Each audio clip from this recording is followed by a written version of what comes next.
sebulan kalau dekat Ampang. Kalau kat Semenyih dia kira RM100 untuk 3 bulan. Kalau dekat Rawang dia kira berapa? Dia kira saya bayar 80 lebih untuk setahun. Jadi dia akan berubah. Jadi kita tak boleh, kalau soalan orang tanya berapa kios, berapa sewa kios, itu saya tak boleh nak bagi tahu direct lah. Secara roughly lah, saya bagi tahu secara roughly. Kita tengok manager dekat kios, dekat mall.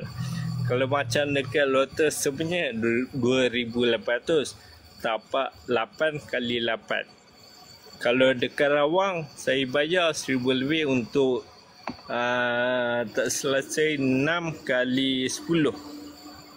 Kalau kat Rawang lah. Kat Rawang tu dia murah sikit. Waalaikumsalam wali.